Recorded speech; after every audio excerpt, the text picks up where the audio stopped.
Bernard, on voulait quand même que tu nous aides à analyser putain, me sorte une cette casserole qu'on nous a envoyée. Donc, c'est l'interview de Vincent après la finale gagnée par Bègle face à Toulouse en 91. Alors ça les fait rire, c'est con qu'on soit con à 25 ans. Eh ben oui, moi j'étais très con à 25 ans. On voudrait juste que tu nous aides à comprendre la psychologie du personnage.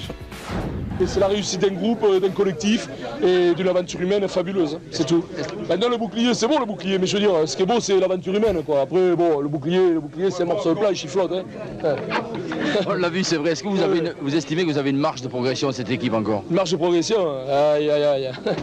On va tout casser là, c'est la décennie Bègle là. On va faire rêver. Si on pète pas le boulard, ça va aller. Mais je pense qu'on n'a pas un groupe à péter le boulard quoi. Ça va aller. Ah tiens Etienne. Là, quand même, il y a à dire, là, dur, quand même, Bernard, non? C'est clair, c'est net, c'est précis. Qu'est-ce que vous faites d'autre chose? C'était une devin, non? On a tout cassé pendant 10 ans. Non, je trouve que c'est précis.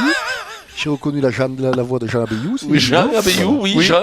D'ailleurs, je suis surpris que tu sois là, Vincent. Je pensais que tu étais à l'investiture de Barak. Non, tu n'as pas été. Si, j'étais, mais je suis revenu vite parce que j'avais l'émission. Il m'a dit, Barak, il m'a dit, ok, my friend, tu peux y aller. Non, mais dans ce genre de choses. Parce qu'il parle en français quand on est tous les deux. On remarque toujours quelque chose à la deuxième écoute, et je vous avoue que la relance de Jean Abeyou est fabuleuse parce que tu lui dis. Le bouclier, ça flotte, oui, on s'en est rendu compte. Mais rien à voir, quoi. Non, rien à voir. Mais bon, si on pouvait maintenant arrêter avec ces vieilles casseroles qui traînent. T'en as des comme ça, toi, ou à ce point-là, t'es jamais allé, quoi? Pardon? T'en as des casseroles comme ça ou t'es jamais allé aussi loin? Je pense que vous pouvez en trouver quelques-unes, mais celle-là est belle, hein. Mais t'avais pas mué encore, Vincent, non?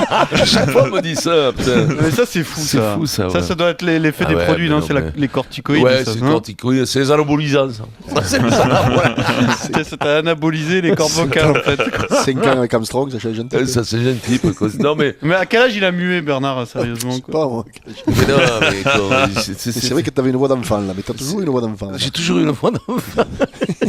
Que t'es con. Maintenant, avec la clope et l'alcool, c'est un peu plus. Mais juste pour finir là-dessus, est-ce qu'au moment où tu le dis, tu y crois quand tu dis on va tout casser? Mais parce que quand t'es champion de France, t'es dans la tribune. À l'époque, on était 91, t'as 25 barreaux, t'es champion de France. T'es dans la tribune du Port des Princes, à chaud, on te prend comme ça, t'as l'impression que, écoute-moi, qu'il y a Mitterrand qui va venir t'embrasser, que c'était Reagan a regardé, t'as l'impression que Reagan, même à New York, a regardé, à Washington, a regardé le match.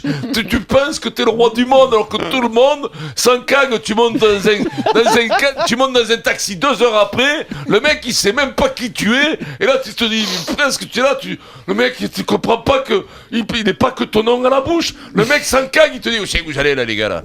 Est-ce que moi je dois rentrer là, je fais une course là, c'est ma dernière course et je rentre. On dit à Saint-Germain, rue Princesse. Qu'est-ce que c'est la rue Princesse? Bon alors là t'y vas, le mec, bon déjà ça tombe un petit peu, mais sur le coup avec un Jean Abeyou, bon de faire 3 quand même, c'est la craque. Tu vois, il tape. Bon, bah tu dis des conneries comme ça, t'as 25 marauts, tu dis que. Presque qu'il te pose une question sur Bernard, t'es capable de lui dire qu'il va finir ministre, quoi. Mais oui, tu peux dire Bernard, il peut finir ministre un jour, des conneries, mais qui peuvent pas te. Mais non, mais est-ce que tu comprends? C'est ni plus ni moins que qu'un gamin de 25 ans qui se prend pour le roi du monde parce qu'il vient de gagner un titre 5 minutes après d'être sorti du terrain. Bon, revenons à nos moutons. Voilà. Et qui a l'impression qu'il va tout casser pendant 10 ans. Et on a tout cassé, on a cassé surtout des pierres après. On est là pour parler de la mission impossible des clubs français, le doublé top 14 Coupe d'Europe. Bonjour Jim, j'ai de mauvaises nouvelles pour vous. Franchement, je vais vous dire ça avec du respect, je vous trouve stupide dans ce genre de questions. Je sais pas de quoi on peut parler. Je sais pas de quoi on peut parler, mais je l'aurais fait. J'ai pas d'avis surtout. Non, surtout. Vous n'arriverez pas à mettre une pression supplémentaire sur les épaules du Stade Toulousain en évoquant ce genre de choses. Ce disque s'autodétruira dans 5 secondes. Bonne chance, Jim. Oui, qu'on parle de quoi? De moi, de tout, je l'ai, je sais pas moi. Voilà, il fait. C'est quand même mieux, Pierrot, de parler des autres quand même. Oui, alors justement, on va parler des autres et de